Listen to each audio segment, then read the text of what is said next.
오늘 기도 수천 말씀은 운명에서 나와 성삼위 하나님께로. 사도행전 1장 1절. 데오빌로여, 내가 먼저 쓴 글에는 무릇 예수께서 행하시며 가르치시기를 시작하심부터. 아멘. 데오빌로라는 굉장히 중요한 제자에게 그리스도가 하신 일을 설명한 게 누가복음입니다. 의사 누가가 기록했죠. 거기에 이어서 그 그리스도가 모든 일을 마치시고 가시기 전에 제자들에게 마지막으로 남기신 그 언약이 어떻게 성취되어졌는지를 기록한 게 바로 사도행전입니다. 그래서 먼저 쓴 글, 그게 누가복음이고 이제 사도행전을 이제 시작을 하는 겁니다. 오늘 메시지에서 좀 살짝 여담인 것 같은데, 좋은 일꾼들의 특징에 대해서 유 목사님이 말씀하신 부분이 있는데, 이게 젊은 목회자들인데 이렇게 정기적으로 만나서 뭐 유 목사님 수행을 한다든지 뭐 안내를 한다든지 이런 일을 하시는 젊은 목사님들인데, 이제 유 목사님이 어떤 교회에서 일어나는 일들을 물어봐도 대답을 그냥 죄송합니다, 저는 잘 모릅니다, 이렇게 대답을 하더라는 겁니다. 그래서 유 목사님이 이걸 물어봐도 저는 잘 모릅니다, 저걸 물어봐도 저는 잘 모릅니다. 유 목사님 생각이 이 친구는 목회 잘하겠구나, 이런 생각이 들었다고. 몰라야 한다는 거죠. 보통 사람들은 물어보지도 않았는데 오만때만 얘기를 다 한다. 즉, 쓸데없는 거 신경 쓰지 말고, 쓸데없는 거 말하지 말고, 주님 주신 거, 주님이 우리에게 주신 거, 그거 제대로 해야 되지 않겠습니까? 그러면 주님이 우리에게 주신 게 뭐겠습니까? 복음입니다. 복음은 뭡니까? 우리의 운명을 바꾸는 겁니다. 운명이란 게 뭡니까? 모든 하나님 떠난 인간에게 공통적으로 닥치는 운명이 있습니다. 그게 바로 창세기 3장, 6장, 11장입니다. 그런데 개인에게 그 창세기 3장, 6장, 11장의 그 공통적이고 근본적인 문제가 각 개인에게 나타나는 양상은 조금씩 다릅니다. 그러나 결국은 각 개인에게 6가지 형태로 나타납니다. 그것을 우리는 불신자 상태, 6가지 불신자 상태라고 하죠. 사람마다 다릅니다. 그게 누구는 가난으로 나타난다면 누구에게는 정말 하는 일마다 신들린 듯이 잘 되는 그런 사람도 있겠죠. 어떤 사람은 질병으로 나타날 수도 있지만 어떤 사람에게는 정말 나쁜 짓을 다 하는데도 참 몸도 건강하고 몸이 차라리 약했더라면, 머리가 차라리 안 좋았더라면 모르겠는데 몸도 건강하고 머리도 좋아서, 그래서 오히려 참 많은 사람 힘들게 하는 그러니까 다양하게 나타납니다. 결국은 자기도 모르게 사탄에게 끌려다니는 겁니다. 하나님 말씀은 안 믿으면서 점술 이런 거 믿습니다. 이런 게 뿌리 내리고 체질이 되고, 그럼 육신으로도 나타납니다. 육신적인 문제. 죽어서 지옥 가는 거 이전에 사는 게 지옥입니다. 그런데 똑같은 문제가 자녀에게 전달이 됩니다. 이 패턴이 종교가 되고 문화가 되고 경제가 됩니다. 이걸 통틀어서 운명이다라고 하는 겁니다. 여기에서 아무도 빠져나올 수 없습니다. 단지 그냥 세상 말로 아이고 내 팔자야 라고 하는 그런 팔자, 힘들고 어렵고 가난하고, 그런데 갑자기 뭐가 대박이 났다 해가지고 경제적으로 대박이 났다, 그럴 수 있겠죠. 그럼 세상 사람들은 팔자가 바뀌었다 라고 흔히 말합니다. 우리는 그걸 말하는 게 아닙니다.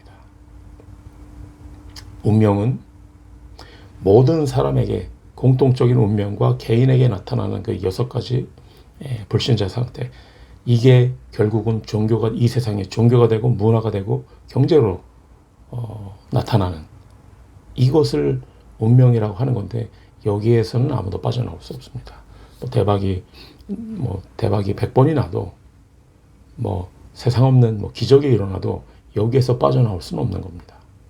이걸 해결해 주는 게 바로 복음입니다. 이 복음을 가지고 우리는 3가지 인생 캠프를 해야 됩니다. 우리가 이것을 모르면 전도도 부흥도 안 됩니다.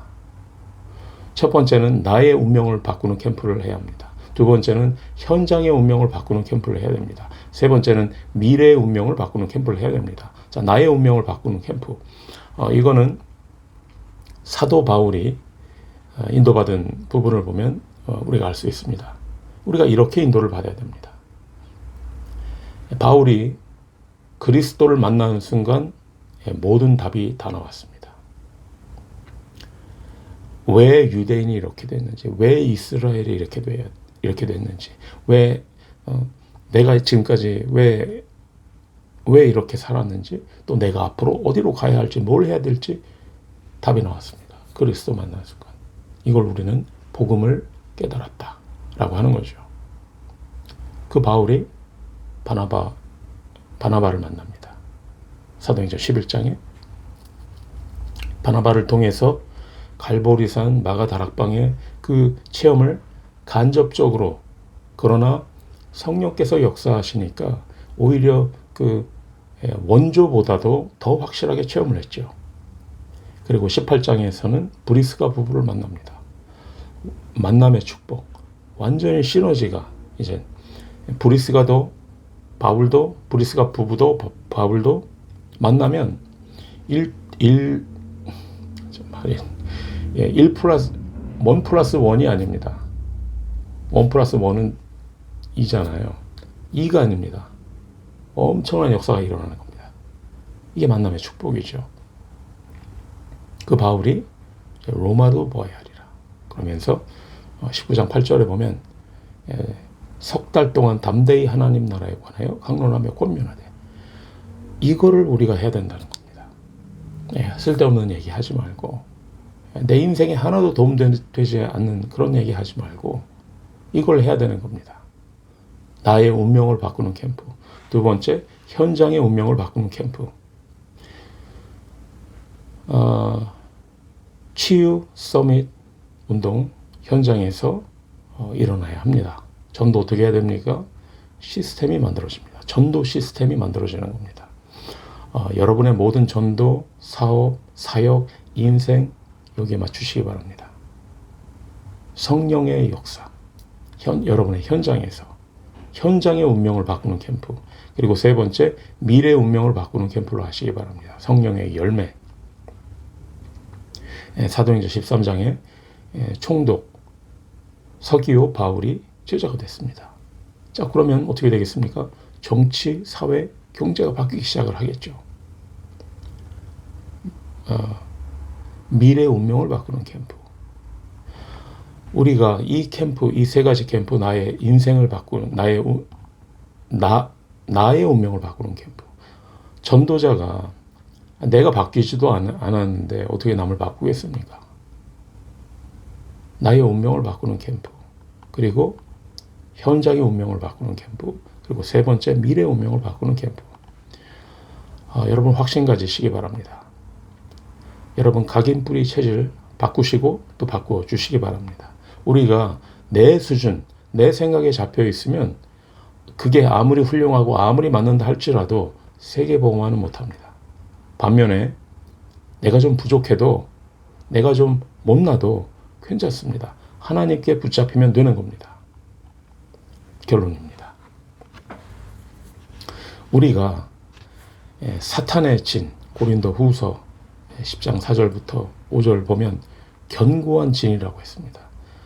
하나님을 아는 것을 대적하여, 즉 복음에 대적해서 높아진 모든 것을 다 무너뜨리고 모든 생각을 사로잡아 그리스도에게 복종하게 하니, 우리가 사탄의 견고한 진을 무너뜨려야 됩니다. 뭘 가지고? 우리의 신분과 권세를 가지고.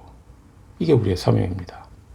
마태복음 12장에 먼저 강한 자를 결박하지 않고서야 어떻게 그 강한 자의 집에 들어가 그 세간을 강탈하겠느냐. 강한 자를 결박하지 않고서, 그렇죠? 예, 이거를 안 하고 흑암의 망대가 떡하니 서 있는데, 사탄의 진이 견고하게 있는데 뭐가 되겠습니까? 이걸 먼저 결박시키고, 이걸 먼저 결박시키고, 이걸 먼저 무너뜨려야죠. 마태복음 12장, 귀신들이 만들어 놓은 망대를 무너뜨리시기 바랍니다.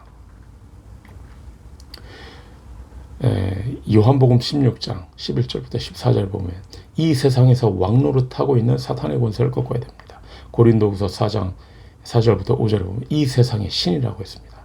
하나님의 지가 하나님을 행세하는 거죠. 그 사탄의 권세를 꺾으시기 바랍니다. 여러분, 기도할 때 신분과 권세를 가지고 기도하시기 바랍니다. 예배 시간에 기도하시기 바랍니다. 굉장히 중요한 기도입니다. 예배 마치고 기도하시기 바랍니다. 찬양하는 가운데 기도하시기 바랍니다. 그리고 대표 기도에 대한 언급을 좀 하셨는데, 여러분, 기도할 때 뭐 아주 특별한 경우가 아니면 성경을 인용하지 않는 게 좋겠습니다. 그렇죠. 기도는 하나님께 하는 건데, 물론 사람이 듣지만 하나님께 하는 건데, 뭐 하나님에게 성경을 가르치는 게 말이 안 되죠. 성경을 인용하는 것은 하지 마시고, 그리고 어떤 개인의 감정, 개인의 어떤 영적 상태, 그걸 가지고 하지 마시기 바랍니다. 그럼 뭘 가지고 해야 되느냐? 이제 대체로 대표 기도가 있고 난 다음에는 찬양이 있고 또 메시지가 있죠. 강단의 메시지 이전에 그 길을 평탄하게 하는 겁니다. 그게 대표 기도입니다. 메신저를 위해서 기도하시기 바랍니다. 강단을 위해서 기도하시기 바랍니다. 찬양대를 위해서 기도하시기 바랍니다. 만물을 복종케 하는 그 이름을 가지고 기도하시기 바랍니다. 기도하겠습니다. 하나님, 감사드립니다. 우리 안에, 그리고 또 우리 교회 안에, 우리의 가정 안에, 우리의 현장 안에, 또 나아가서 이 호주 안에, 그리고 전 세계에 세 가지 캠프가 시작되게 하여 주시옵소서. 나의 운명을 바꾸는 캠프가 오늘 이 시간, 지금 이 자리에서 시작되게 하시옵소서. 나의 현장을 바꾸는 캠프를 시작하게 하시옵소서. 미래를 바꾸는 캠프를 시작하게 하시옵소서. 그리스도의 신 예수님의 이름으로 기도드렸습니다.